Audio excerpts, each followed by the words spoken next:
Former prime minister کی wife ہیں، ان کا ہمیشہ سے ایک امپورٹنٹ رول ہے، اور اگر آپ جب وہ پرائم منسٹر صاحب کام بھی کر رہے تھے تو اس وقت بھی پرائم منسٹر جو تھے وہ اپنی وائف کا اکثر ذکر کیا کرتے تھے کہ جی ان کا ایک جو روحانی رول لیکن انہوں نے ہمیشہ کہا کہ سیاسی کردار نہیں، پھٹے ہوئے کپڑے بھی سیتی تھی ان کے، پھٹے ہوئے سیاسی کردار نہیں رہا ان کو۔ اچھا، اب دوسرا اس کے اندر یہ ہے کہ وہاں سے جو لیگل پرابلمز بھی سٹارٹ ہوئے ہیں نا، اس کے اندر بھی میرا خیال بہت سارے ایسے فیکٹرز جو تھے، ان میں یہ آپ کا گفٹ والا فیکٹر بھی تھا کہ جب باہر کے ممالک سے آئے تو اس میں سے 108 گفٹ جو تھے وہ گئے، جب گھر کی طرف گئے تو بہرحال اگر 108 گفٹس نہ جاتے فارمر پرائم منسٹر کے پاس جو تھے وہ ایک تھا، تو شاید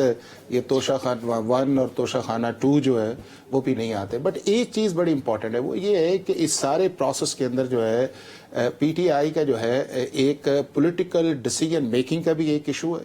اور دوسرا جو ہے لیگل اسٹریٹجی جو ہے اس کے اندر بھی ایک ایشو ہے۔ اگر ایک ایک کیس کو اگر آپ دیکھ لیں تو اس کے اندر جو ہے اگر آپ اس کی لیگل اسٹریٹجی کے اندر چلے جائیں، مثلا آپ دیکھ لیں کہ آپ کے سامنے الیکشن کمیشن آف پاکستان کا ایک فیصلہ آیا تھا جو یہ ڈکلریشن کے اوپر تھا، تو اس کی جو کرمنل اپیل تھی اس کو سسپینڈ کروایا نہیں گیا، اور ایک جو سول سائڈ پہ آرڈر ہوا اس کو کرتے رہے، اور پرائم منسٹر صاحب کو سزا ہوگی اس چیز کے اندر۔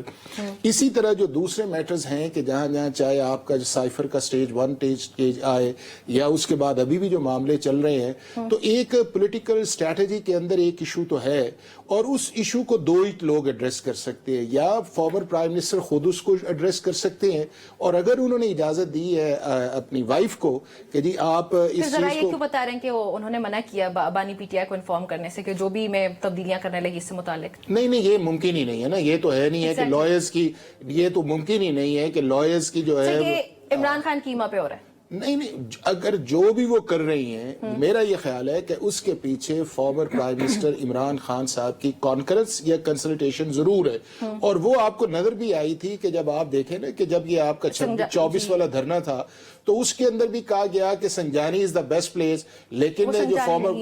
جو وائف تھی فارمر پرائم منسٹر کی، انہوں نے کہا نہیں ہم نے ڈی چوک کے اندر جانا ہے۔ تو ڈیسیژن میکنگ کے اندر ان کا ایک افیکٹو جو ہے وہ رول ہے، لیکن میں سمجھتا یہ ہوں کہ لیگل اسٹریٹجی جو ہے اس کو اگر بار بار چینج کریں گے یا اپنے لائرز کے اوپر مسٹرسٹ کریں گے، یا آپ یہ کہیں کہ جی اب ہمارے دوست ہیں قاضی صاحب جو ہیں، بٹ وہ ماشاءاللہ اس ایج کے اندر ہیں کہ شاید ان کی فزیکل موومنٹ جو ہے وہ اتنی اڈیالہ کے اندر یا ہائی کورٹس کے اندر وہ اتنی نہ آئے، تو اگر ایک چیز چل رہی تھی اور کئی چیزیں کنکلوژن کی طرف چلی گئی ہیں، کئی اس پروسیس کے اندر ہے، تو میرا خیال ہے کہ لیکن ضرور ہو سکتا ہے کہ اس کے اندر جو ہے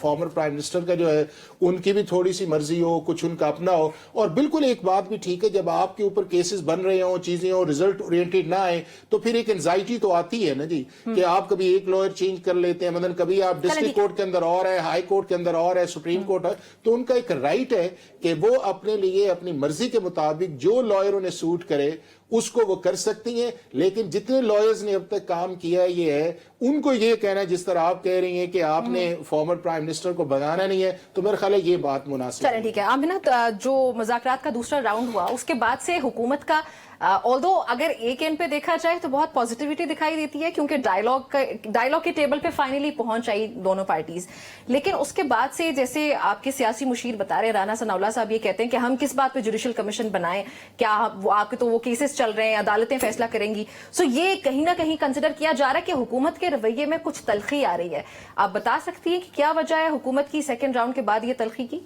دیکھیے نمرہ، پہلی بات یہ ہے کہ میں ایسا نہیں سمجھتی ہوں۔ دیکھیے رانا صاحب نے اگر کوئی کامنٹ کیا ہے تو وہ ایک انہوں نے پرسنل کیپیسٹی میں بالکل ایک اپنی رائے کا اظہار کیا ہے، کیونکہ اسپیکر صاحب جو ہیں ایاز صادق صاحب، وہ انہوں نے میٹنگ کال کی تھی، انہوں نے کمیٹی بنائی، انہوں نے اپنے چیمبر میں میٹنگ کال کی، اور آپ کو پتہ ہے کہ سیکنڈ میٹنگ کے بعد انہوں نے باہر نکل کے کہا کہ جی چیزیں پازیٹیوٹی کی طرف جا رہی ہیں، بہتری کی طرف جا رہی ہیں۔ اب بات یہ ہے، اس پہ ہم بڑی تفصیل میں کل بھی بات کر چکے ہیں، اس بات کو کیا میں دوبارہ سے ریپیٹ کروں۔ بات یہ ہے کہ سنجیدگی تو پی ٹی آئی کی طرف سے نہیں دکھائی جا رہی نا۔ آپ مجھے یہ بتائیں کہ ایک شخص آپ کو روز کہتا ہے یہ مجھ سے بات نہیں کرتے ہیں، یہ مذاکرات نہیں کرنا چاہتے، یا عوام کی بات نہیں سننا چاہتے، یا عوام کے نمائندے کی بات نہیں سننا چاہتے، اور ہم ان کو کہتے ہیں کہ آپ آئیں، آپ ہمیں اپنی بات سنائیں، ہم آپ کی بات سننا چاہتے ہیں۔ جب ہم ان کو بلاتے ہیں، پہلی میٹنگ ہو جاتی ہے، دوسری میٹنگ ہو جاتی ہے، اس وقت ان کے پاس کوئی بات نہیں ہے سنانے کو۔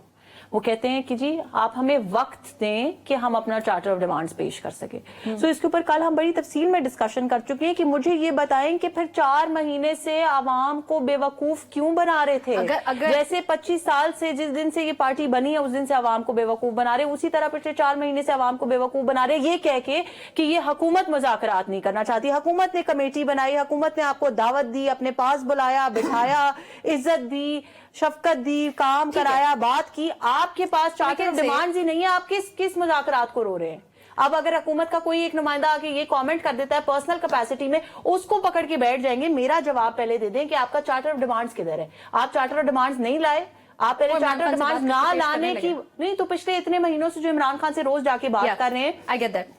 And I would also want to add a comment to your last question, کیونکہ اس کو سر نے بڑے اچھے طریقے سے, احسن طریقے سے سمجھایا, اور مجھ سے بہتر ماشاءاللہ سینئر ہیں. لیکن 1-2 چیزیں میں ایڈ کرنا چاہتی ہوں کہ جو آپ نے بشرا بی بی کے ہاتھ میں لیگل معاملات آنے کی بات کی ہے نا, تو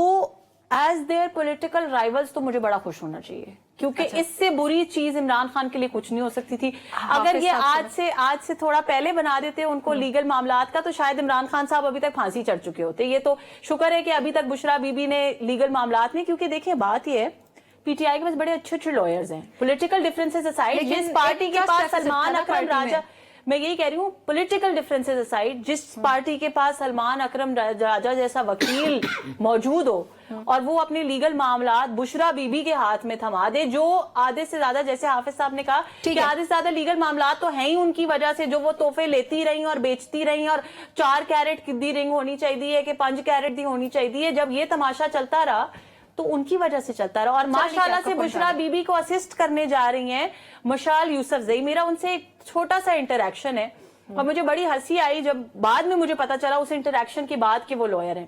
تو جتنی دیر میرا ان سے انٹریکشن تھا, کوئی 10-15 منٹ کا, پبلک نیوز کا ایک شو انیک ناجی صاحب کرتے ہوتے تھے, بڑا سیریس شو ہوتا ہے, اس شو میں میرا ان سے 10-1 منٹ کا انٹریکشن تھا. کوئی لیگل بات اس عورت نے نہیں کی. پورے شو میں وہ بیٹھ کے مجھے صرف یہ کہتی رہی کہ جی آپ کی حکومت کو کارڈیولوجی کے سپیلنگ نہیں آتے. چلیں ٹھیک ہے, تو مطلب اس قسم کے نان سیریس کیریکٹرز کو اگر انہوں نے بنا دیا ہے تو پھر مطلب اللہ کا فضل ہے.